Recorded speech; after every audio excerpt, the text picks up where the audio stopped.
Bukod po sa talagang nakakairingan at may word war sa pagitan ni na Yusek Claire Castro at VP Sara Duterte, ngayon naman ay hinarap ni VP Sara ito pong si Attorney Princess Abante na siyang tagapagsalita naman ng House of Representatives o Kamara.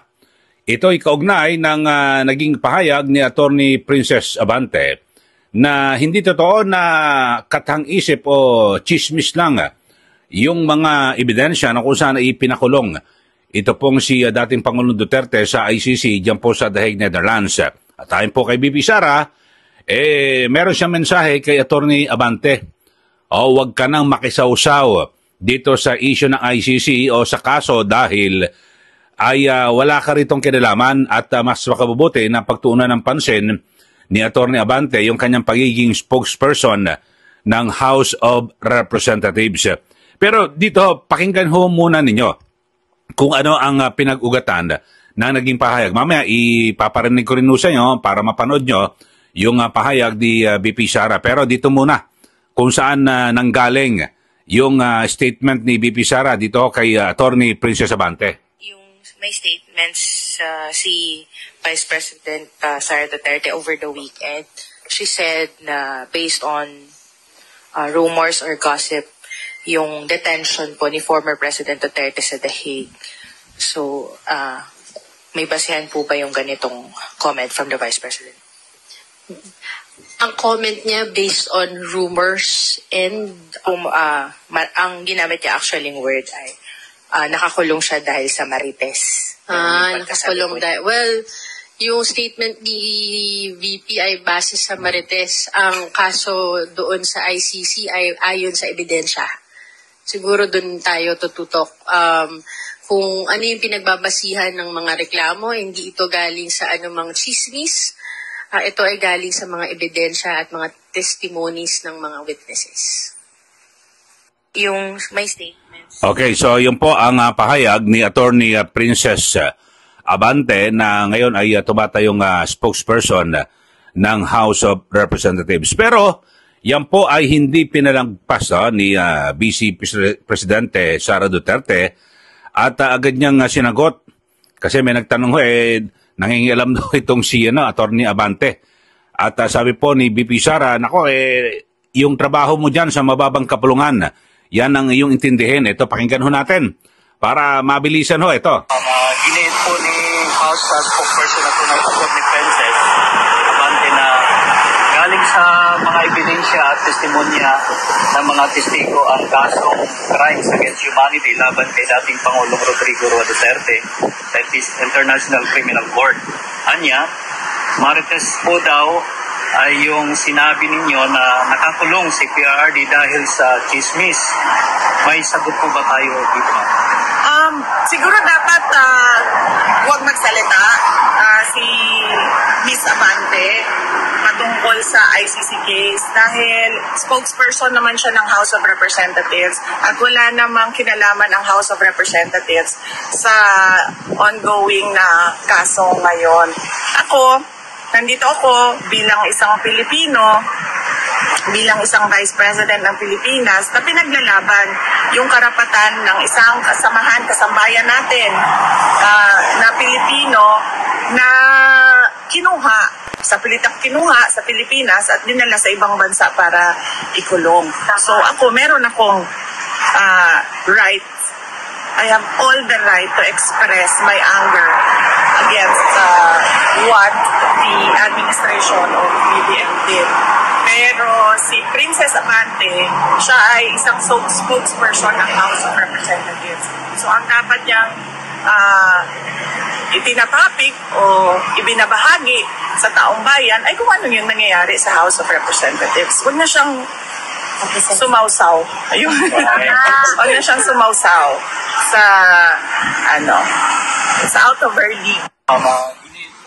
Okay, so yan po ang pahayag ni VP Sara Duterte. So ngayon talagang dalawa na ho, ang kanyang kabanggaan ni VP Sara, yung tagapagsalita ng Malacanang, ito hong si PCO Undersecretary Claire Castro, at ganyan din po dyan po sa mababang kapulungan ng Kongreso, Ito pong si Attorney Princess Abante, na kung saan ito ho yung anak ni Congressman Benny Abante na natalo ho sa eleksyon pero nanalo po sa COMELEC.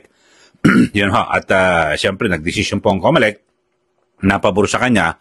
At ewan lang ho natin kung may ilalabas pa ho na desisyon ang Korte Suprema dito ho. Kasi nung eleksyon talagang nanalo ay ito pong si Joey Uy.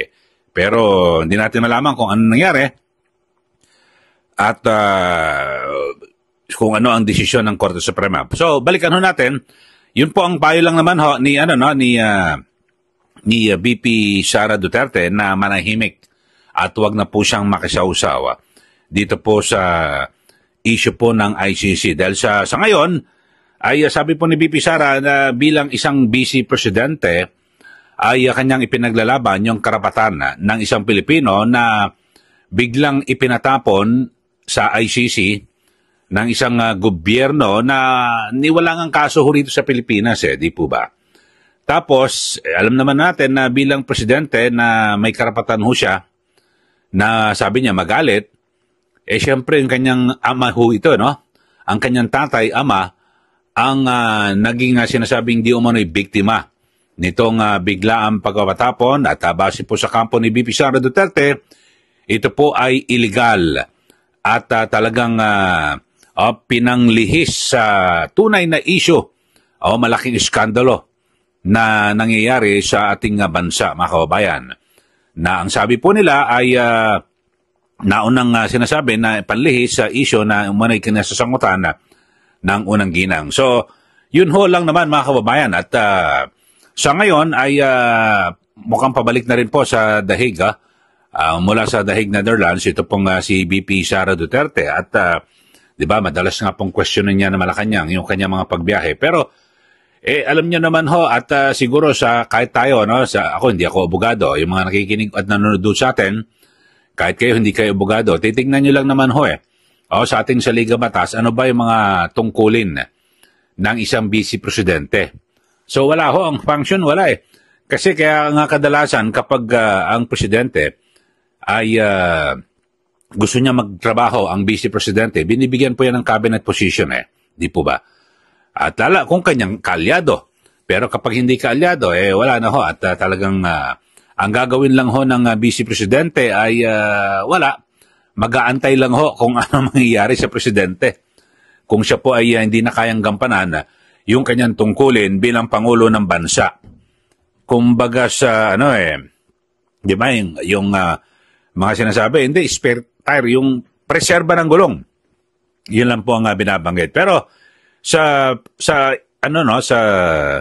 sinasabi ho at siyempre sa panig ko ni VP Sara, hindi lang siya basta reserbang gulong at umiikot din ho. At sa katunayan, ngayon meron pong kalamidad, mga kababayan, ay yung OVP, Office of the Vice President, nagsasagawa po sila ng relief operations, di po ba? At na kung saan ay nagbibigay po ng tulong sa mga nasalanta ng bagyo at ganyan din, meron din po silang libreng sakay. So, nilinaw po ng tagapagsalita ng Office of the Vice President na si Attorney Ruth Castelo na yung kanilang ginagawa ay pang-augment, kumbaga sa pandagdag lang ho. At hindi po layunin na yung ginagawang relief operations, yung pagtulong ng Office of the Vice President ay para sa pawan. Yung ginagawang relief efforts ngayon ng ating gobyerno, iba't ibang ahensya ng ating pamahalaan, ito po'y pandagdag. Halimbawa, sa isang lugar na hindi na naabot ng mga pangunahing ahensya ng gobyerno, so doon po pumapasok ang OVP. At hindi po sila nakikipagkompetensya. Ganun naman ho talaga, dapat. Di po ba? At least kahit na sino ho ng mga ahensya tanggapan ng gobyerno, kay oposisyon man yan o hindi kasundo ng administrasyon, basta ibibigay ho ay tulong sa taong bayan. Dapat ho nating pasalamatan at tanggapin. Di po ba? At wag hong pipigilan, di ba? Kung Office of the Vice President ang nagsasagawa ng mga pagtulong sa ating mga kababayan, ay hindi po dapat itong pigilan ng Office of the President. At hayaan lang. Mas maganda ho, di ba? yung mga tao naman kahit sino, no, 'di ba? Kahit kanino galing yan, basta't kailangan nila ng tulong, tatanggapin naman ng mga yan. Okay? So, yun lang po mga kababayan. Sa mga bago lang po sa ating channel, subscribe na po kayo at huwag niyo po kalimutan na i-like at i-share.